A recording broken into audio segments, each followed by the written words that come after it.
Thank you all for joining us. Your Excellency, Dr. Christina, for over 20 years, Estonia has been betting on technology, specifically in the education sector. What can you tell us about these efforts? Indeed, we used to be a poor country which had to build its education system pretty much from the ground zero 30 years ago. When the Soviet occupation was finished, we had to learn from the best. I think that's what we did good. We just learned from the best, but we embraced technology in education system from the very beginning. And the reason for that was that we were poor. We had no money to build this very big administrative system of education. We had to be very innovative. And then the innovation was the one that brought us the ideas that we need to use technology to have our resources, to use the limited resources for building the education system. So for me, the technology used in education are two types. We use the technology, digital technology, to administer education systems, because I think education policy is one of the policies, like any other policy area, that needs knowledge in order to build good decisions, and then we collect the knowledge and develop the knowledge based on the technology data that we receive. So education administration through the technology, I think, is one way, an important way. But the other thing is using technology, and especially digital tools, and now in the future AI, in delivering learning processes. And it's not about the gadgets, it's not about whether we use phones or iPads or laptops. It's about what kind of learning process takes place when we are using digital technologies. It's a different type of the learning compared to, for example, learning from the textbooks or learning in a group teamwork. So what we have done, and I think we have been quite foresightful on that, was that a couple of years ago, 5 years ago, we initiated a training program for the teachers, not about the technology, but about digital competencies of the teachers, so that the teachers would be capable of understanding what kind of learning process for a 15-year-old or a 10-year-old or a 5-year-old brain happens when the technology is used. It's different than a textbook. It's not that our teachers knew how to use Zoom or teachers had some specific programs to use. They just were trained to understand what kind of learning can take place online versus learning in the classroom. It's a different type of the learning. So that's what I think has brought us some success, that we focus on teacher competencies and teachers' digital competencies. And it's not that we trust AI or we trust smartphones. We trust our teachers, that they know what to do with those smartphones in the class or what to do with the AI in the class. But is it true that basic programming skills are introduced in nursery school? Yes, we have basic coding language skills, but it's not a compulsory part of the curriculum. But many, nursery, it's a preschool. It's a 6- and 7-year-olds, because in Estonia we start compulsory education only at the age of 7. So 6- and 7-year-olds have opportunities to have an access to learning certain programming and coding language. Dr. Ahmad, we are talking here about AI. This is the most advanced innovations in decades that we are experiencing right now, and the changes are so fast. How are you adopting your education system so it embraces these changes and does not become obsolete? Yes. So I think, look, when it comes to education, we are naturally very conservative because when it comes to reform in education, it's a very long process. So as an example, if I'll compare it to, for example, taxation, if you increase taxes, you can immediately see the response and you can adapt. With education, you make a policy today, but the results comes in years later. So naturally, people are very conservative in making any changes. Having said that, we in the UAE started formal education a bit late compared to other countries. So we are playing catch up. Yes, our international scores within the region are the highest, but we're still behind. So we're trying now to utilize AI to support the teacher. Today, there's a prediction of 69 million teacher shortages by 2030. That's just a complete shortage as projected. Add to that the attrition. So over the past 3 years, the attrition rate increased from 4.9% to 9%. So almost doubling the number of teachers that exit. So you can imagine the challenge, because at the end of the day, no matter what you do, the teacher, as Her Excellency has mentioned, is the core of the educational system. So what do? We're trying to implement AI technologies that would take away administrative tasks from the teacher. Whatever we can do to make a teacher's job easier is something that we're willing to accept. And this is why we have developed AI Tutor, which will take care of students who are left behind and require additional support, can actually have access to a personalized tool that will help bridge that gap, while at the same time providing the teacher to know where does each student stand. So if I'm teaching math in grade 8, I know that this student is actually at level 7, this one's more advanced. That to me is how technology can support teachers. But if you ask me today, I'll give you the best technology ever versus the best teachers. I'll take the best teachers any day of the day, for sure. Doctor, the question that we all ask ourselves as parents, should kids be allowed to use generative AI? And I asked ChatGPT for this panel, should kids be allowed to use generative AI? I got some interesting answers. There are pros and cons. The pros, the kids get more creative. The cons, there's a lack of emotional intelligence. That was something that's very interesting. And over-reliance, which means our kids maybe will become less smart. What is your opinion on that? Well, look, it's a highly debatable topic. And I can guarantee if I ask the audience, everybody will have a different answer. But I think if I compare it to, for example, calculators or scientific calculators, there's a place and time to be able to use them. So using AI at a very young age is detrimental. But as you go into, let's say, high school or middle school, you can use AI to teach the students how to have an objective opinion. So I could go use ChatGPT or any other large language model to give me an answer, but a good teacher will ask the students to debate that. That develops two things. One, critical thinking, and two, a very important skill set in this day and age is to be able to understand misinformation and disinformation. So I think it's a valuable tool because once they graduate, they will be using it every day. So embedding it, but not as early as primaries, but possibly through high school. But that's my opinion. Joe, I want to hear your opinion. You believe that traditional schools are outdated. You are a principal of a very progressive school, and you reimagined a typical day of a student. Tell us more about it. Sure. I'm going to be the most aggressive person on this audience or on this panel about this. I believe that kids should use AI from the beginning. Our school, Alpha School, the way we designed it is our students come in and for the first 2 hours a day, they actually use an AI tutor. They do not have a teacher during the first 2 hours.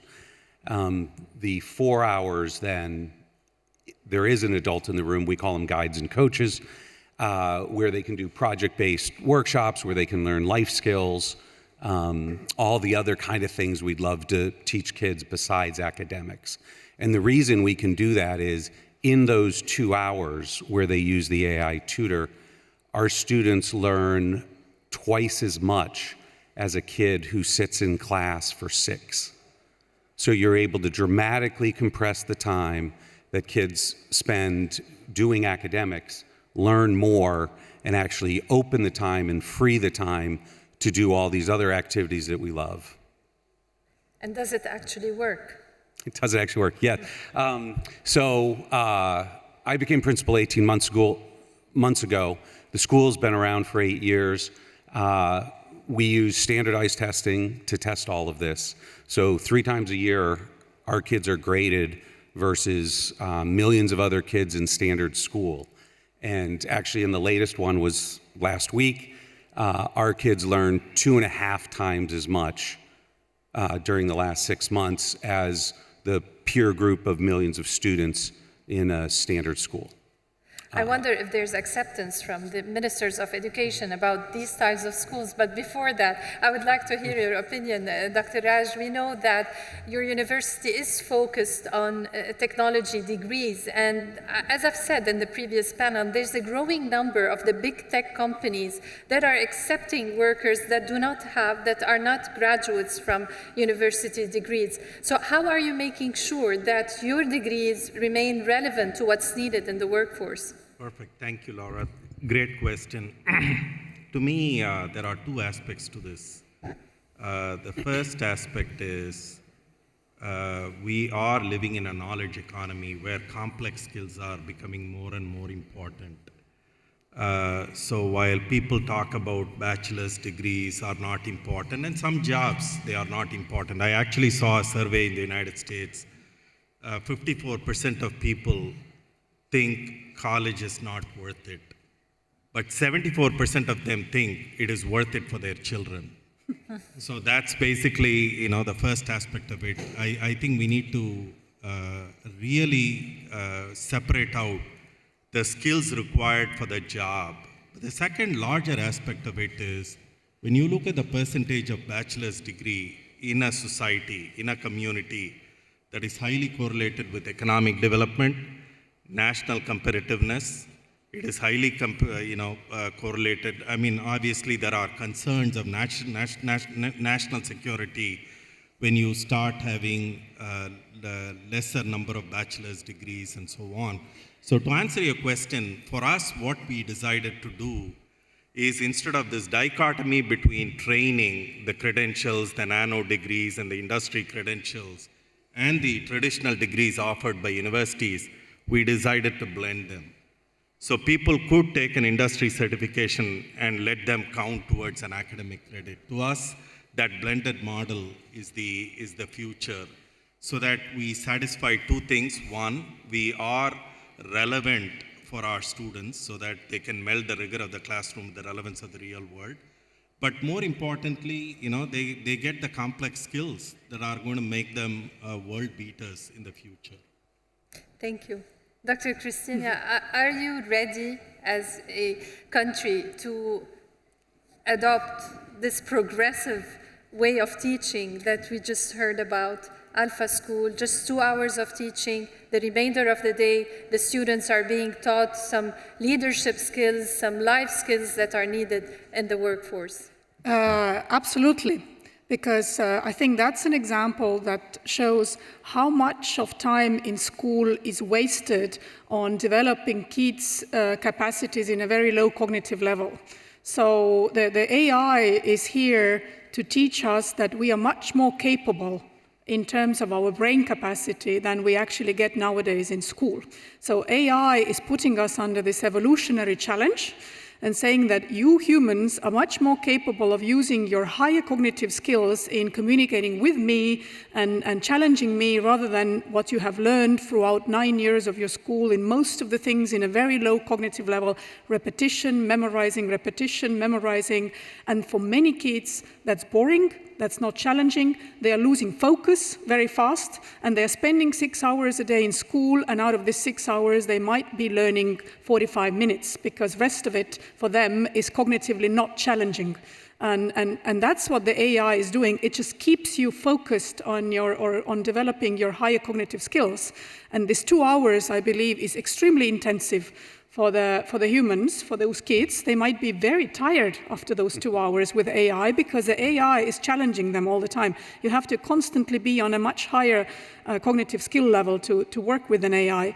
So I believe that this is something where we are going. It's not replacing teachers. It's assisting teachers in actually being capable of using the time in school and learning time much more efficiently. And I think where the key of AI is, to my understanding, is that 75% of the teacher's time is spent on evaluating and feedback, because that's the main process of learning. You need to get a feedback about how you're doing. And most teachers are not it doesn't matter how much you work. If you have 30 kids in the class, you're not capable of giving them each individual very good feedback because that's just not humanly possible. It's too challenging, which means that AI is here to assist the teachers in providing you personalized feedback about where you are exactly with your development. What are your skills that you need to focus more, or where are you very strong and you can go to the next level? So I very much believe in this model. It's not without the teacher. The teacher is still there, and I think social skills and many communicative skills need to be developed with the assistance of the humans, but many, many skills in school that we teach for many years now could be much more efficiently learned with the assistance of the AI. Dr. Raj. Yes. You have something You asked earlier, you asked a question to His Excellency about generative AI. 200 years ago, when blackboards were introduced in the US, there were editorials in newspapers saying blackboards were the worst thing to happen in classrooms, etc., because teachers have to show their backs to the students, and then students will play games and be mischievous and so on. This happens over and over. But I want to acknowledge one thing Her Excellency said about AI. I personally think AI is going to transform education. Because if you think about us, universities, I'm talking about higher education. Higher education has been engines of exclusion. 100 people apply, we take 10 people because our classrooms can only accommodate 40 people and so on. We have been exclusive. We think that is the way to personalize. Otherwise, you have the platforms like Udacity and Coursera that focus on scale. For the first time in human history, you're going to combine the two. Where, if you think about a teacher does two things: provide content and grade. And obviously, people are the impediments to scaling either of those two things. AI will help you obliterate that scale, which effectively means, like Joe said, the students are going to have better pedagogical outcomes, and they're going to become excellent. So in my humble opinion, the next 10 years, we are going to see for the first time in our history, 3 things happening. 1, you are going to achieve excellence. 2, we are going to reduce cost because of scale. Because higher education, believe it or not, is the only industry in the world where our costs actually go up with scale. And you're going to, AI is going to do that. And third is broad access. And when you think about the number of people who are left behind because of lack of education, AI is going to be that opportunity engine that is going to bring the masses in. So I'm extraordinarily excited about the possibilities of AI in higher education. AI will change everything. It will change the way we learn. It will change the way we work. We just heard yesterday from the IMF director, Kristina Georgieva, said 40% of jobs will be affected by AI in the coming few years. So it's very important that we prepare students for this change, and especially the people that are at risk are the elder people in the society. So my question to you, Dr. Ahmad, how are you preparing this category to this tsunami, the way Mrs. Georgieva described it, that is coming to the workforce? Well, I love how the IMF always scares us every year with a new number, a new verb. But I think at the end of the day, reskilling is essential more than any other time. The pace of innovation and the pace of change is so fast that you cannot no longer ignore reskilling or upskilling even. Now the question is, each country approaches in a different manner. So where does the responsibility lie?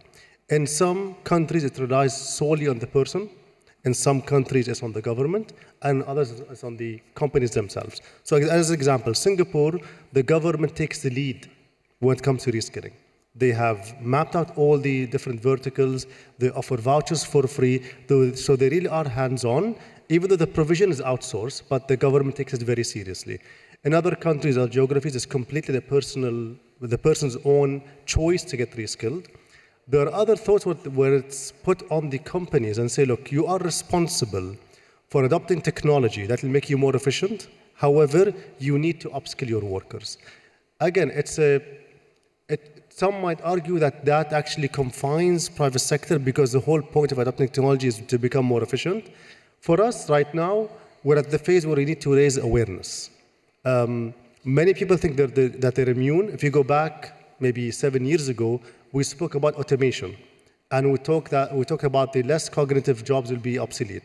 Now with the generative AI, we're talking about the cognitive ability. So right now, nobody is immune to reskilling. So we have started a program about 4 years ago that talks about skills of the future. And we found out quickly that there are hard skills and there are soft skills. Actually, the harder skills are easier to upskill in. They're not so difficult. The soft skills are harder than the hard skills. So we're now changing the way we introduce social emotional learning in the way that we teach. So to your point about AI, I truly believe that it can make it more efficient, but I see the value not only at the 2.5 times faster absorption of knowledge, but how much time can I free up the teacher to instill these social emotional learning skills that will be much more relevant in the future. That, I think, is the winning formula where you outsource some of the teaching to AI while the teacher takes the human side. And not only social emotional learning, one thing is very important in my perspective. A teacher, at the end of the day, is a role model. Many teachers drop out because they don't have a good role model. So we should never underestimate the value and the presence of a good teacher in encouraging students. If you put them in front of a device, it'll only make them less inclined to continue education.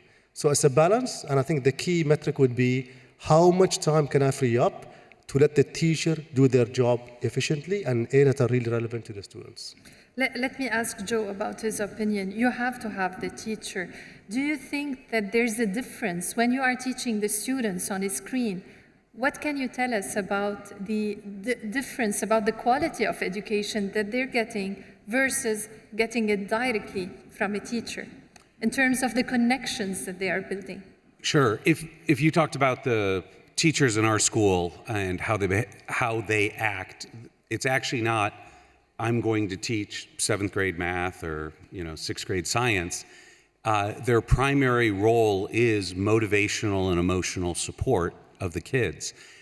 Because they're not grading tests and writing lesson plans, they get to spend their time getting to know the kids' aspirations, figuring out how to associate. The biggest thing in education is a motivated student.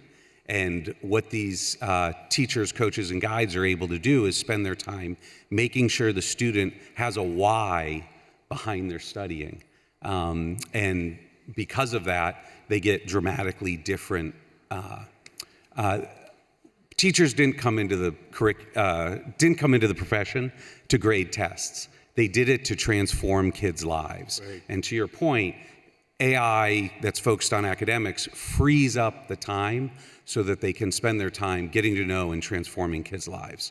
And I believe that's a huge element of it. And when you do talk to the kids about the 2 hours versus not, there isn't a teacher involved during the 2 hours. It really is just screen time, which is obviously controversial.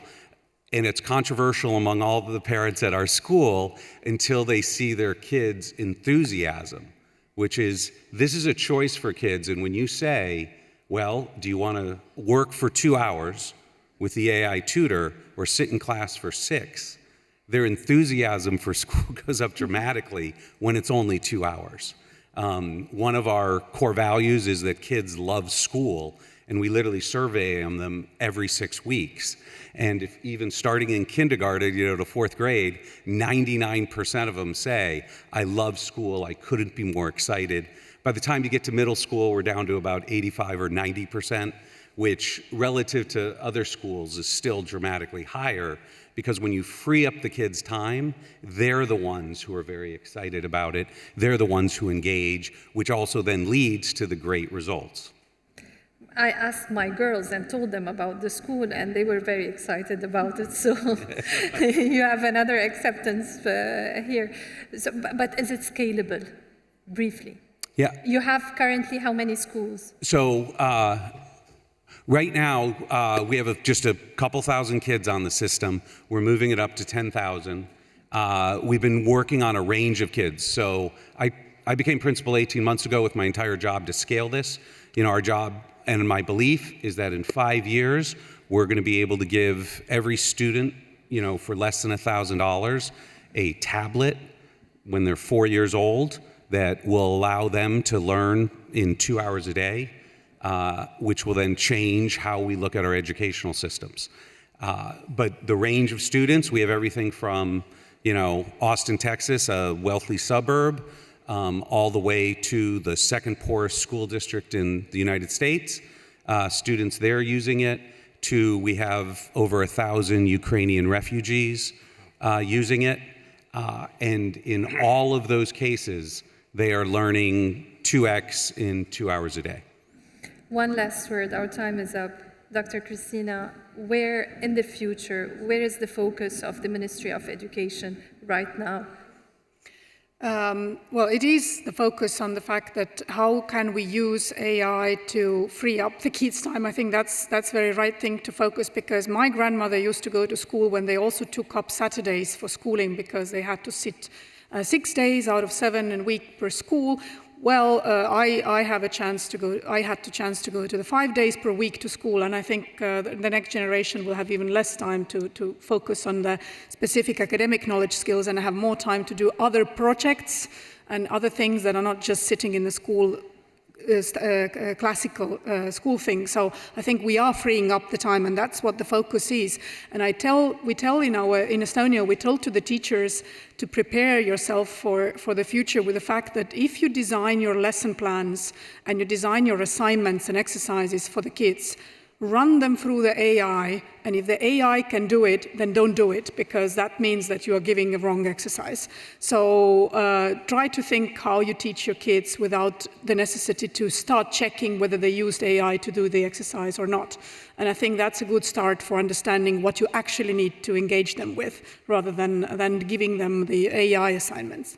Thank you so much for sharing your valuable thoughts with us here today on the future of education. Thank you for your attention.